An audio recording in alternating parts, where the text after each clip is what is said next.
switch me on.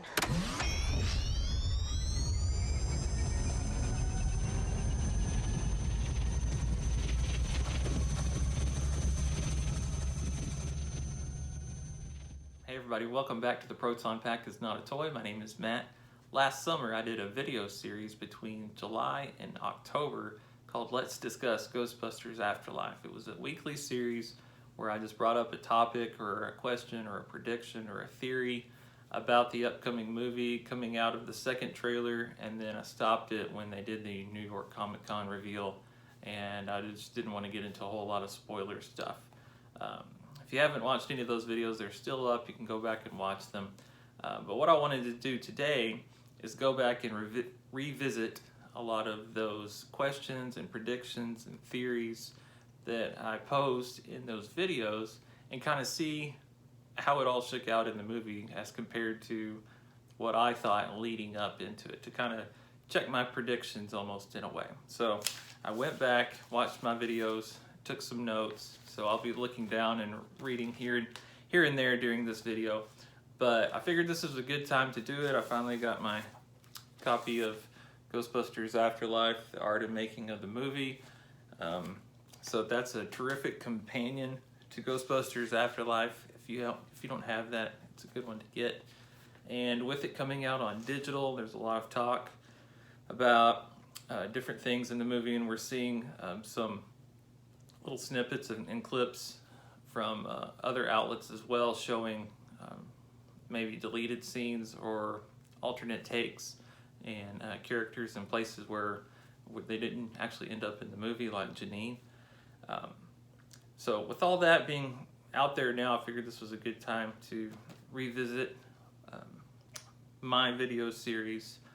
Just throwing it out there, I did not buy the digital copy of Afterlife. I did pre-order the big $100 Ultimate set, and that comes out in like 3 weeks. So I didn't really want to spend another $20 on top of that. So I figured this would be a good 3 or 4 week period where I could kind of do almost a cleanse, get a break from Afterlife. That way I can be excited about it again when it does come out on the physical release and have the Blu-rays here in hand to be able to watch. But I am enjoying all the breakdowns that other people in the community are doing and pointing out things that I didn't notice or think of.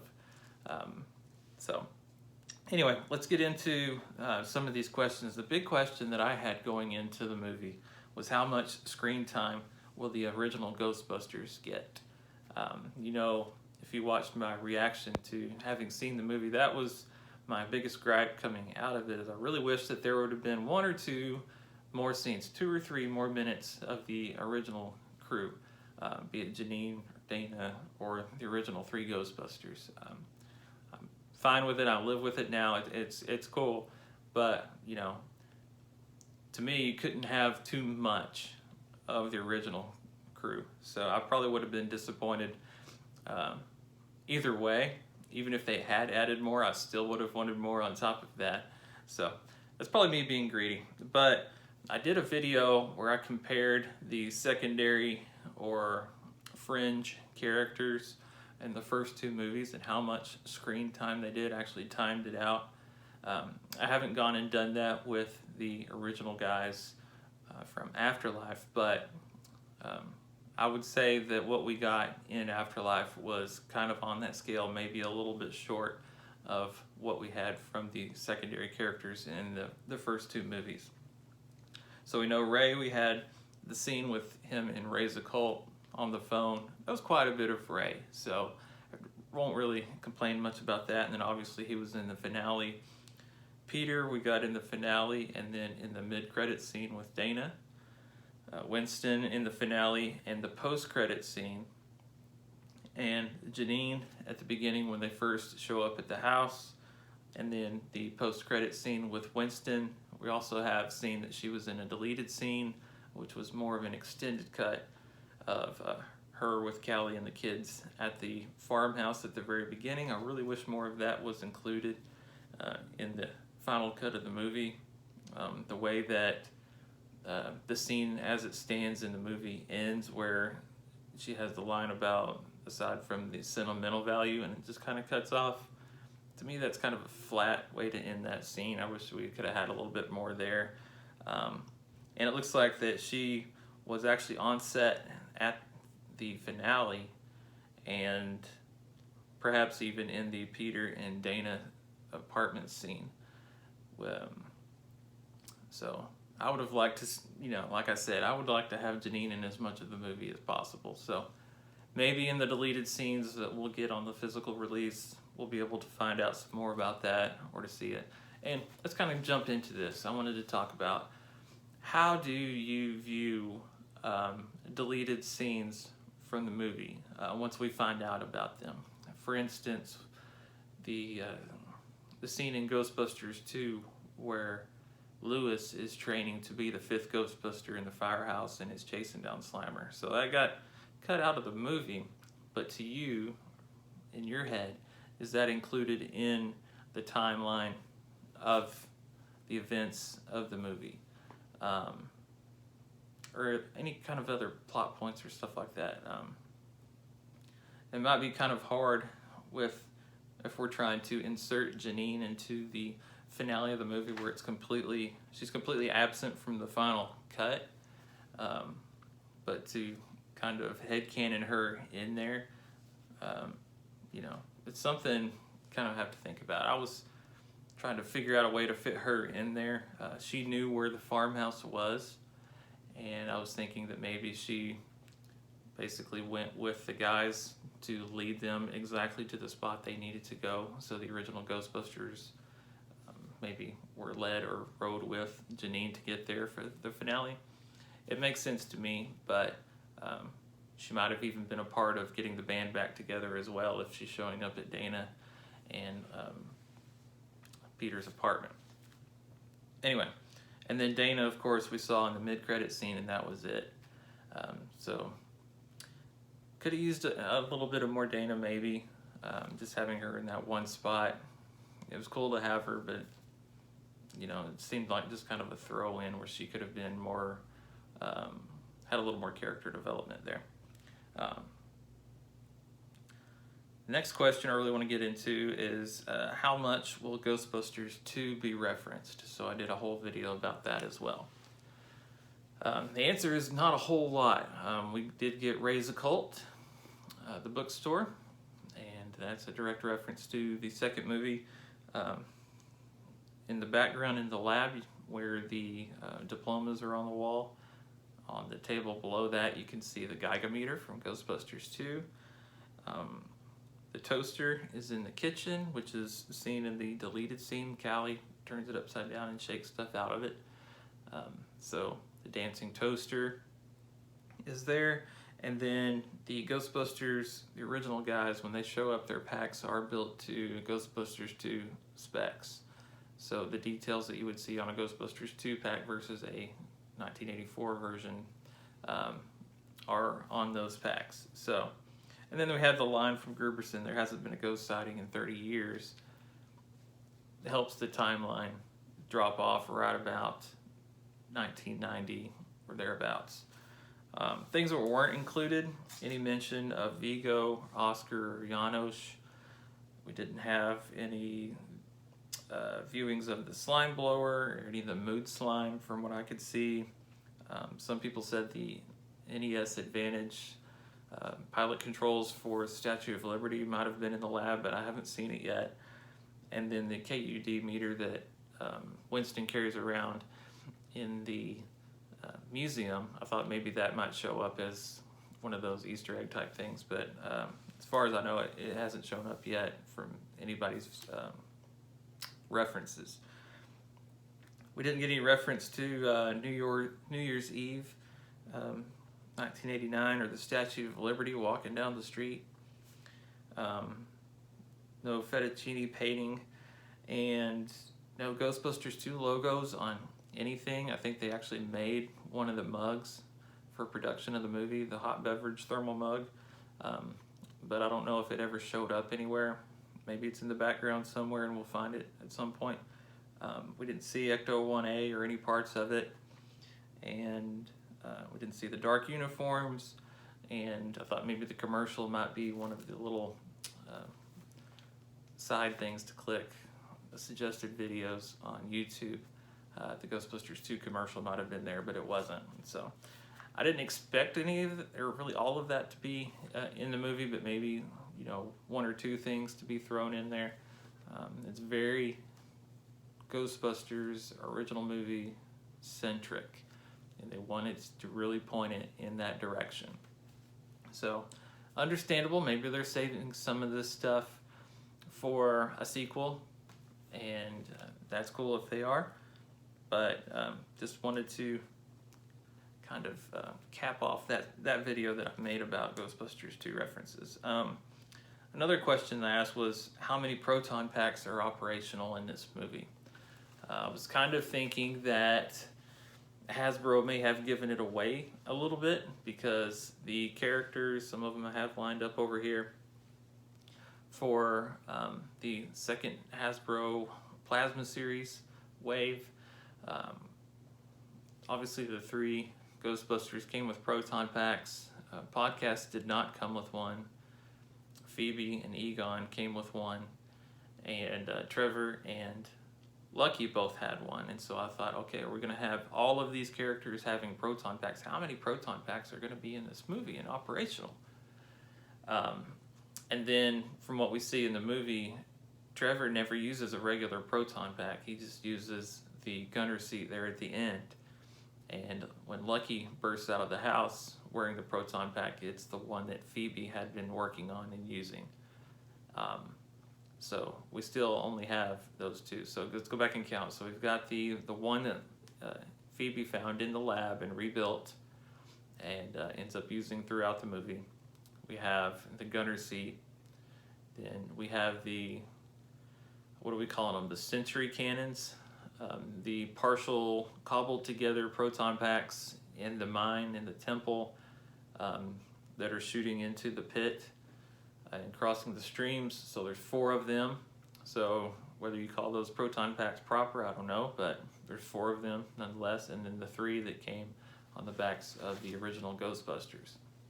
So perhaps less than I may have thought, but that's still a lot of equipment for this movie. So at least 4 main proton packs, gunner seat, and then the 4 in the mine.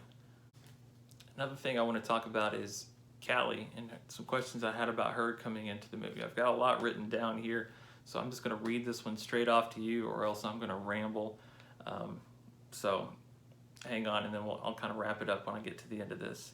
How much would we find out about Callie, her relationship with Egon, her age, her mother, her last name, how she fits within the established Ghostbusters background and timeline? She calls herself Callie Spengler in the finale, and it's printed that way on a newspaper clipping from her childhood, but we don't know if she and the kids have a different last name from her relationship, or perhaps marriage, with Trevor and Phoebe's father. Maybe Callie is only deciding to reclaim her maiden name in the moment as she introduces herself to Peter, or maybe her name has been Spengler all along, and the kids as well. We really don't have that. It's kind of one of those fill-in-the-blank things for the audience at this point. Callie says in the deleted scene with Janine that she never met her father, and Trevor said maybe it's a good thing that you never knew your dad. She said he abandoned his family, though we see from the pictures and notes that he followed her whole life, or at least her childhood, though she carries the last name Spengler. So at the very least, her mother made the decision to have her use that last name. Perhaps they were married before he left, and maybe he was around for a time before she could remember. So was Egon a deadbeat who just left his family? Or did her mom only paint him that way to influence Callie to have a sour opinion of him, when maybe the mom was really at fault? These are things that we can just obviously headcanon in there and figure out how we want to paint Egon. Some people do really have a gripe about the movie that it makes Egon look like a deadbeat dad. So how do you reconcile that if that's something you don't want to be a part of the Egon character? I'm not really going to go down the Egon's or Callie's mom path on there. We do know it wasn't Janine. That was one of the big questions coming out of the second trailer, was how was she related to Egon, and was she the daughter of Egon and Janine? Obviously that was not the case. We saw that she grew up in Illinois according to the newspaper clipping, and her car has Illinois license plates. I would infer that Egon had left them there sometime between 1981 and 1984 when we see him in New York before the Ghostbusters business started.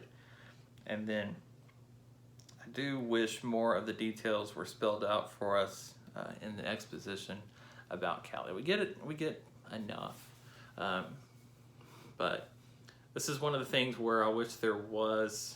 We do have this great book, The Making of Ghostbusters Afterlife, but maybe a novelization like we do have for the first two movies, where that could fill in some of these blanks and expound upon some of these characters in ways that didn't really fit in a 2-hour movie, but could fit into a novelization of that movie. Maybe that's something that's eventually be coming down the line, but those are the things that I, if I was going to be writing it, that I would be looking to insert into the story, so as not to just basically tell what we see on screen, but to give us a little bit extra meat to the characters. And then I had some questions coming out of the second trailer when I made the video for that one, and I'll just run down these pretty quick. So who's holding the PKE meter? We saw that it was Egon before he was killed. Is the smoke coming down the chimney Egon's ghost materializing? No, it was quite the opposite. It was the terror dog coming down basically to kill Egon. Is Egon using lights and lamps to communicate with his family? Yes, we saw that. And then the PKE meter as well. That was one of my favorite things about the movie, was the use of the PKE meter to show where Egon was and him leading them to what they needed to find and what they needed to see. I really liked how that makes just perfect sense, and I really like that they included that as a major part of the story. Do we see any other Ghostbusters YouTube clips? Only thing that we see is the commercial and the news footage. That would have been fun to kind of go down that rabbit hole, but we got what we got. Is that really Gozer coming out of the pit, or is it a misdirection? Obviously it was Gozer, and I also asked, is Gozer the big bad villain of this movie, or is it just something leading up to another villain that we haven't seen before? Well, it did turn out that Gozer was, again, the big villain of this one, and they actually got to the point where they put Gozer to an end, or they caught Gozer. So that answered that. Will they repeat the Gatekeeper Keymaster story? Yes. If you're going to do a Gozer story, you kind of have to, because Gozer doesn't exist without the Gatekeeper and Keymaster, and a lot of us did predict that it would be Gruberson and Callie that would end up in those scenarios. Who calls Ray, and in what part of the action does it happen? So we saw that Phoebe in jail called Ray with her one phone call, which I thought was a fun little thing, that she gets one phone call and she calls Ray Stantz. And then it's after the Muncher bust, obviously, right when, things are really getting crazy and she needs somebody to talk to.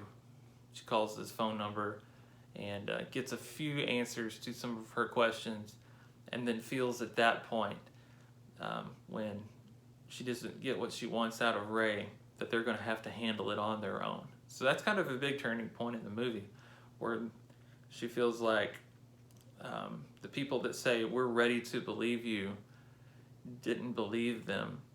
And she feels like, okay, this is on me now. Her mom's turning against her. She's got her brother helping her, and the other kids.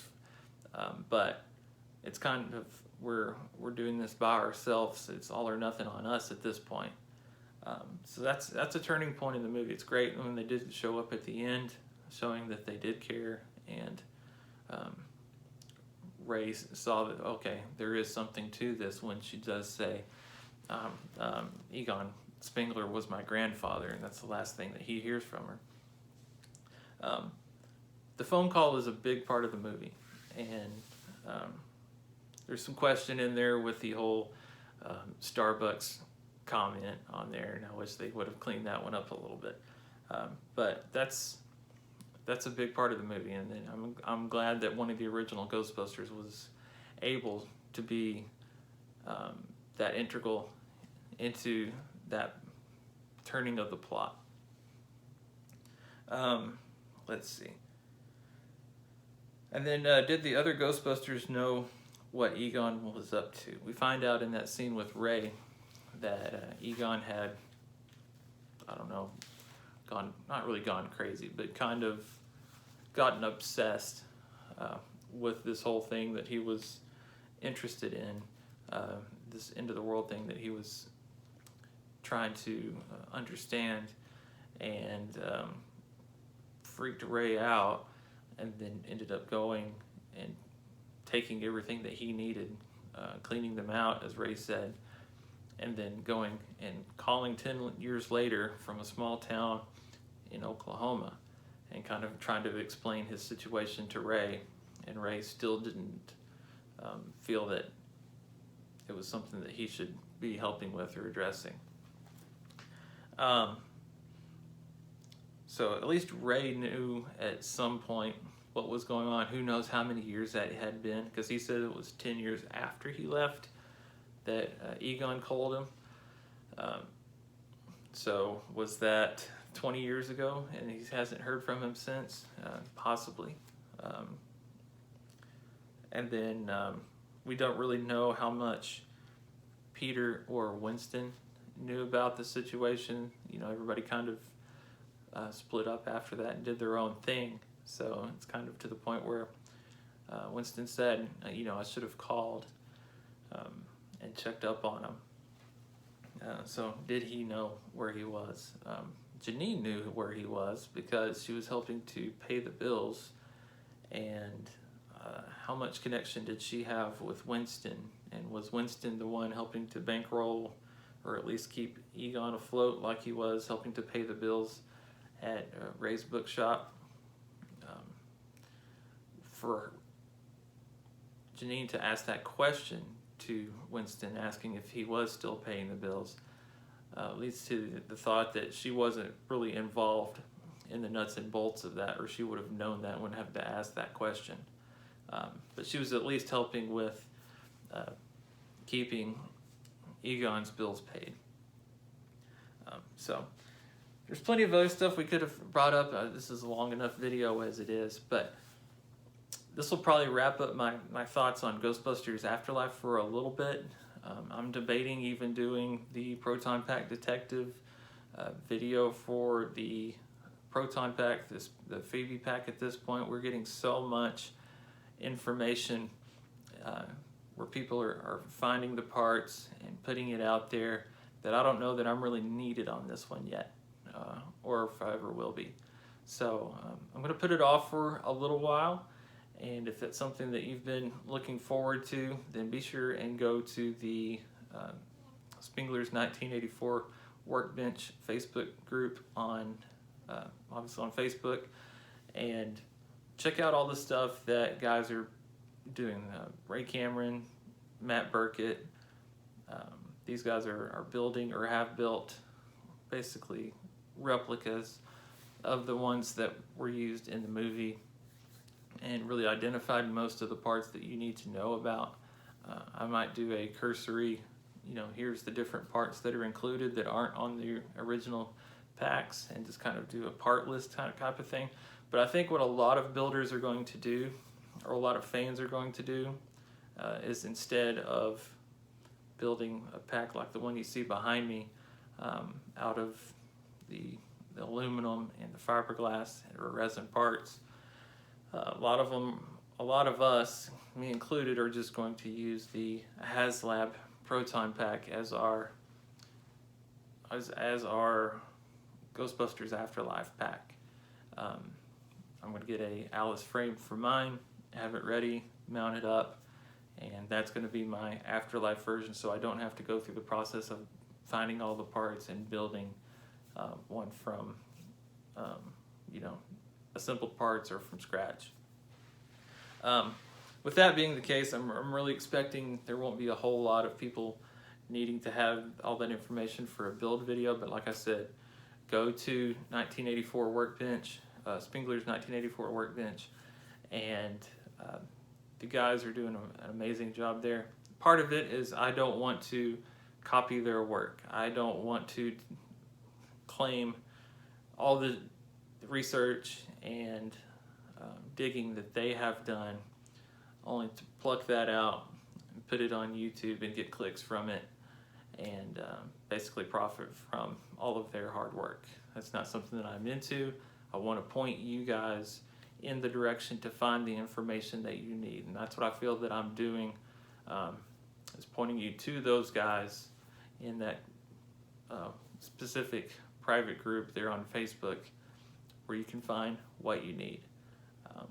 If it comes to the point where I do get the itch and feel like I need to put one of those videos out there just to kind of fill in the blanks, or do like I did with the other ones and kind of consolidate that information, that's something that is a possibility.